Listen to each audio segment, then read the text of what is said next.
Hey everybody, it's Luna Michaels, Esoteric Astrologer. How are you doing out there? Okay, so today I want to talk about astrology books. I have so many people ask me about what are good astrology books and all this kind of thing. So I thought I'd do a little video about that. I've got, I feel like I tore apart my whole bookcase here, and hopefully this won't be too long or whatever, but you can rewind to get the titles again or fast forward if the sections. I'm going to try to break it up into sections here. Okay, the first thing is to talk about actual esoteric astrology books. And there aren't as many. I mean, there's different levels of astrology, and there's, because I've got some books here that are basic, more like deep, mundane astrology, or traditional, when we think of just regular astrology, but have more depth and more psychological understanding. Some others that are some astrologers who are called evolutionary astrologers, which are kind of in that esoteric genre, and then some actual esoteric astrology books. Okay, so the first one where it all starts is Alice Bailey and the book Esoteric Astrology. This is crazy. I mean, it's not like something you read easily. It's more like information that stimulates your consciousness. There's nothing in here that's going to say, oh, what's it like to be an Aries or something, and you're going to look. It's more about these heady concepts, and it's very complex, and when I first read this, like, what the heck is going on here? So, but this is just the basic book where a lot of this starts. So, thankfully, we've got Mr. Alan Oken here, who wrote a book called Soul-Centered Astrology, which kind of takes Alice Bailey's book and makes it more understandable. And again, not so much a cookbook kind of thing, but he does go through more esoteric understanding of each. Like, say, for instance, I opened up here Cancer keywords and looking at, you know, the esoteric understanding. I build a lighted house and therein I dwell. The illusion of separateness eventually gives way to the illumination of universality. So there's something about the sign of Cancer there that more easy than finding it in here. So this book is, and it's not going to give so much things about aspects to each other, the planets, and that kind of thing, but it does go into you know, Mercury and your planets, excuse me, Mercury and signs, and you know, the different, I think he only goes up to Jupiter in the signs. But there's a lot of depth in here and a lot more understanding. It's a great start to looking at your chart from a different angle. So, and again, one that's not going to make you go, oh my God. But it's great to have this esoteric astrology book by Alice Bailey, because that is the root of everything. Now, Alice Bailey also did another esoteric astrology book called The Labors of Hercules. And I love this one. And again, it can get a little bit like what's going on, but for each sign, she goes into the myth of the labor that Hercules did and how it associates with an astrological sign. And I talk about some of those in my astrology sign videos, some of those myths. And I just found for myself as an Aquarius, when I read that myth, I was like, oh wow. I mean, even though I'd done astrology my whole life, it was like, wow, I never thought of myself that way, but it totally fits. So that's just a good one. And then again, it gets into some complicated ideas that, you know, little by little, if you have your esoteric astrology book by Alice Bailey, you might start having some sort of deeper understanding of it. But again, it's not like, oh sure, except the myth part sort of is, but then it goes into some more complicated stuff. But again, a great book. Okay, and then, not to toot my own horn or anything, but I've got my little spiritual gifts of the 12 astrological signs, in which I'm trying to take each sign and try to give more of a depth perspective on the sign and some spiritual steps to take when you are that sun sign, or, you know, moon sign, rising sign, or have a heavy influence from one sign, you know, because you could be you know, a Scorpio and have 4 planets in the 5th house, and you're going to relate to Leo because that's Leo's house, so you look up Leo. And so there's just different spiritual tips for each sign from a more esoteric perspective.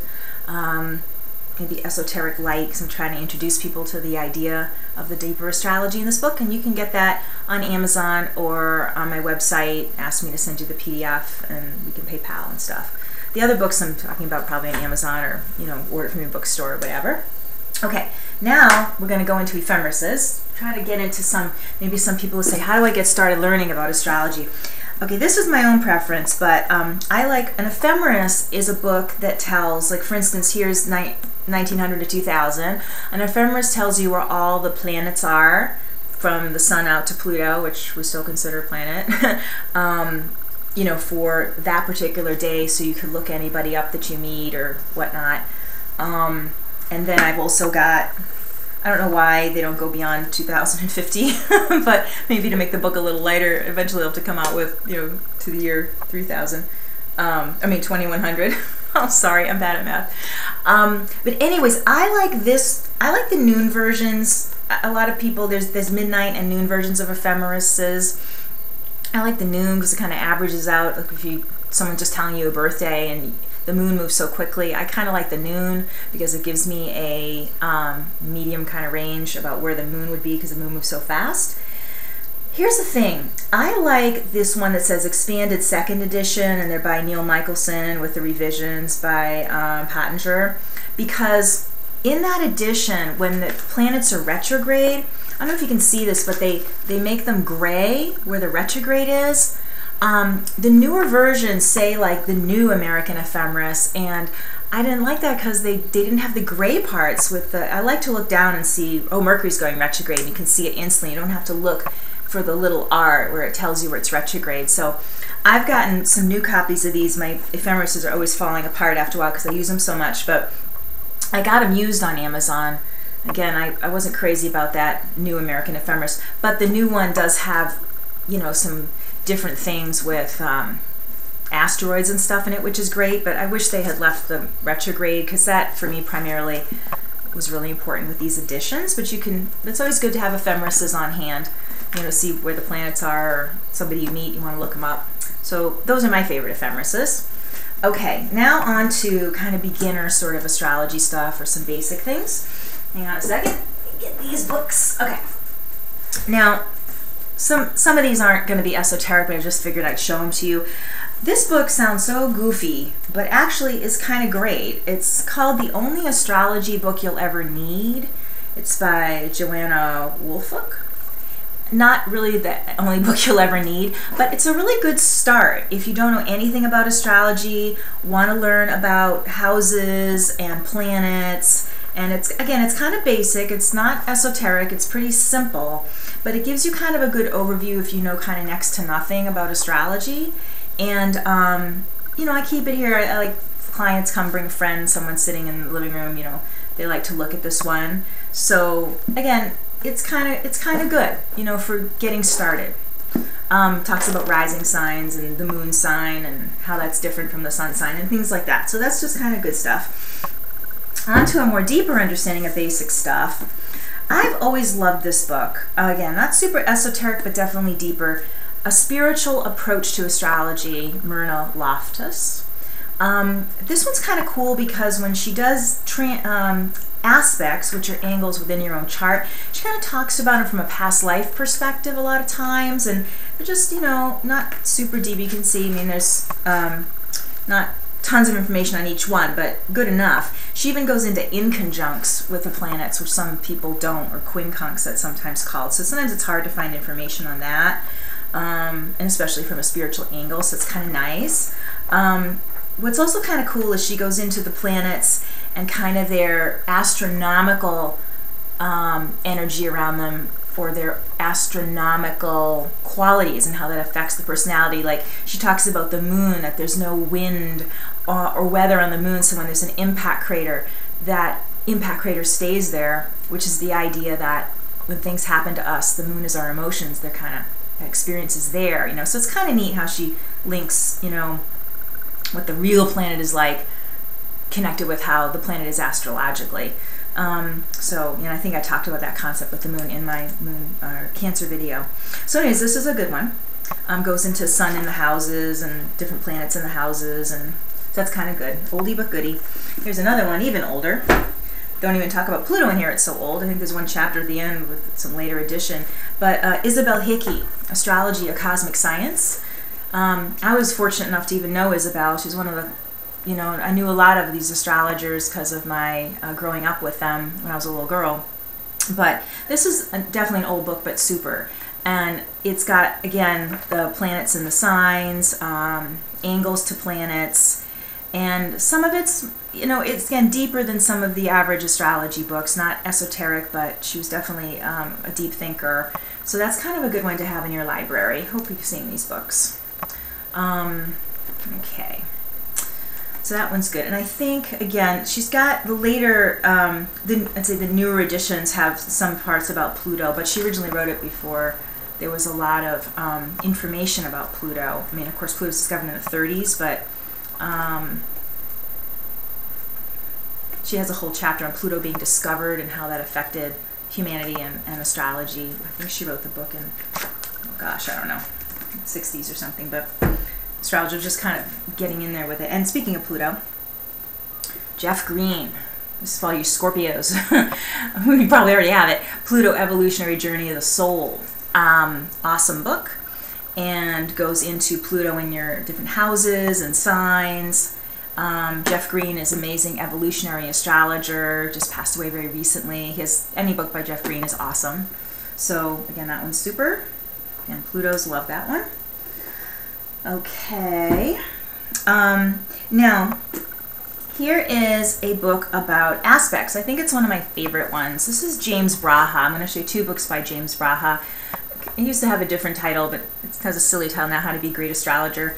This is just an amazing book with gorgeous drawings in it, you can see. And again, a lot of information, like here's Sun conjunct Mars, and you've got almost, 2 pages on it.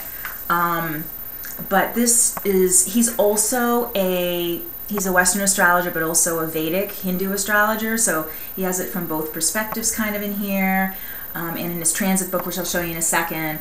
But it's just really nice depth about each angle. He doesn't go into the house placements, it's just the angles between the planets, and he's not going to go through planets and the signs, but it's about the angles. Your own chart, this planet makes to another planet in your own chart. But it's good. I still refer to that one a lot just to get another concept sometimes of angles and things. I like to feel like someone's doing a reading for me, look at certain books. Okay, now I'm going on to transit books. Hang on. Okay. Now, James Braha also has this really terrific, and again, he's got the Vedic interpretation, the Eastern one, but it's called How to Predict Your Future. Again, used to have a different, more complicated title, but they changed it a number of years back. And this one has transits starting from Jupiter out to Pluto. So he's not going to have a Mars transit, which is only going to last, a few days or something, but Jupiter transits can last a few months. So he's got Jupiter, Saturn, Uranus, Neptune, Pluto transits to all the different planets of your chart. Also going through the houses. So he'll have Jupiter in this house, that house as it moves through. Again, those are transits, temporary energies. Fabulous interpretations of all those experiences. Again, I refer to that one a lot. I feel like someone's doing a reading for me, yay. Just kind of comforting. Again, not esoteric, but deep. Here's a classic. You can tell how long I've had this book. Robert Hand, Planets in Transit. He goes through the sun, moon transits, all the planets transiting you. And gives you a bunch of information on each transit, about a half page, page and a half of small print. And again, kind of basic, mundane astrology in a sense, but very rich with information and real practical information, and also, some deep psychological concepts of the transits too, especially when he's talking about going through the houses of your chart with, Saturn or Pluto through the houses. Awesome. Okay, now, love this book. Howard Susportus, The Gods of Change. This is about transits of Uranus, Neptune, and Pluto, the transpersonal planets. And he'll go through, for instance, he'll have a chapter here about Neptune moon. So it's about, in general, Neptune moon, and then he'll say, the easier angles of the trine and sextile are like this, the more challenging angles of the square opposition are like this. And so it's not like cookbook-ish, but it's the concepts of those two planets combining. Just a wonderful book. He was a really great astrologer. Again, very deep psychological process. Anything by Howard Susportis is amazing. He also did, I don't have them handy, but he did a bunch of books with a woman named Liz Green, who's fabulous, not related to Jeff Green. But I think they're called something about astrology of the collective unconscious, or they did a bunch of Jungian astrology talks, and they were transcribed into books, and those are great if you can get a hold of those. But Howard Susportis, awesome. Here's another one I love by Aaron Sullivan, who's terrific. Saturn in Transit. This is great for Saturn returns, Saturn opposition, Saturn moving through the houses, you know, all that kind of stuff. Saturn transits always make you feel like, is it ever going to be over? And just, this is a good book to add depth to your experience of Saturn and see that you're actually growing and not just, you know, having stuff happen to you. Okay, now get back to Aaron Sullivan. Let me just do this other one. Okay.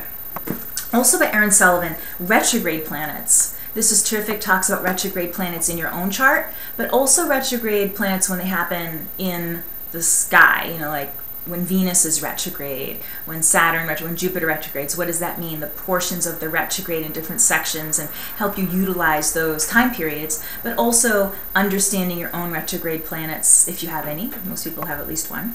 So that's a good one. And if you're into progressions, which are a completely different thing, not a lot of good books on progressions. This one's called Unveiling Your Future, Progressions Made Easy, and talks about what it's like when a progressed planet changes signs, or a progressed planet makes an angle to your own planet natally in your chart. So I haven't found a lot of information about that. She even talks about asteroids, or they even talk about asteroids. It's Maritha Pottinger and Zipporah Dobbins. So that's kind of nice, even talk about asteroids progressing. Okie dokie. Now, relationship stuff. We've got a few here. Jeff Green and the Evolutionary Astrology crew, Stephen Forrest is another one of those big evolutionary astrology guys, and his wife Jodie Forrest. They have these two super books. This one's called Sky Mates, and it's about relationships. And this is more of a synastry book where you connect your chart with the other person's, which is Sky Mates. And then they have a different Sky Mates here, which is the composite chart, Sky Mates 2. Composite chart is when you take the midpoint, like my sun and your sun, what's the middle? And you say, okay, it's that. And my moon and your moon, what's the middle? Okay, that. And you make a whole new chart that's called a composite chart. And this is a great deep understanding of composite charts, the planets, the angles they make, and things like that, to kind of see why you guys connected spiritually and what your souls are up to together. So that's a good one. Getting anything by these guys is awesome. And then I've got some silly books to show you. Well, this one's not silly. This was, you know, kind of interesting book a friend had given me. I don't know if you can find this one. It's called the Astrological Prayer Book. It's by Alda Marian Jangle. And it says, using the birth chart as a guide to a more spiritual life. And like, if you have really hard angles in your chart, you know, like Mercury square Pluto here, it says, when I'm disturbed by angry thoughts, God, please help me do away with negativity. Allow my sharp mental perception to pick up and express only the best qualities in people rather than their shortcomings. So it's kind of a nice meditative tool. I mean, it's maybe a little Christian energy to it. If that troubles you, you could change the language. But just seeing what your soul, I take this as, you know, what your soul wants to overcome, and gives creative ways to look at that transit differently, especially if you get stuck with certain energies in your chart. It's kind of a nice perspective changer. This book is just really funny. This is just a fun book to have. Secrets from a Stargazer's Notebook. I mean, this makes me laugh all the time, reading about, you know, people's Venus signs, your moon sign. It's this British gal named Debbie Kempton Smith.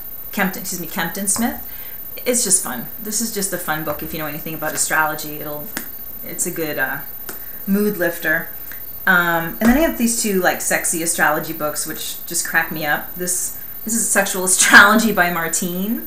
I think it was written in a while back, 1978, so it's a little dated, and it's just kind of fun. It talks about, you know, the Virgo woman's like this, the Virgo man's like that, and it's just for the sun signs, and it's just silly, but it's just really funny to read.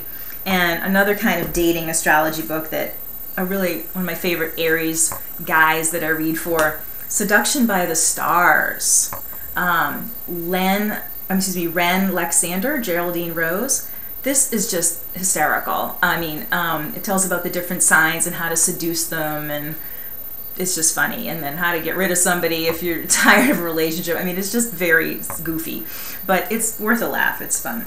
So, because astrology should be fun too. But again, not esoteric, but funny. And these are always favorites of people when they come around and they're waiting for a session and want to do that. Read something. Okay, and another book I just wanted to put a plug in for about esoteric spiritual growth and soul evolution. This is not an astrology book. It's called Spiritual Power Tools by Jane Hart. Very tiny little book. You can get this on Amazon.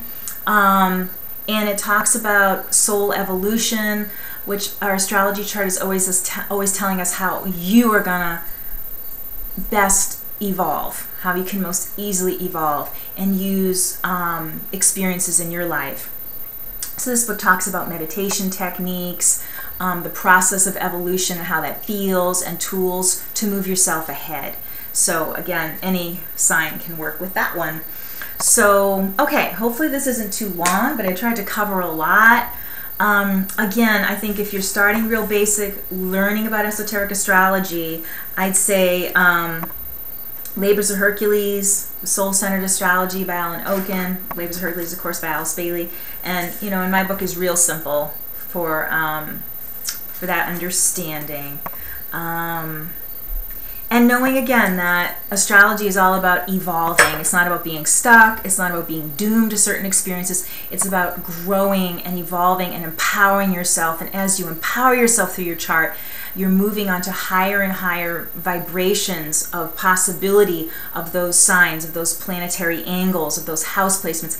It's all of movement forward that fits your soul's history and future. So remember, astrology is a key to your spiritual growth. If you have any other questions, contact me through YouTube. If you want a personal astrology session, contact me through the YouTube or through lunamichaels.com, which is my website.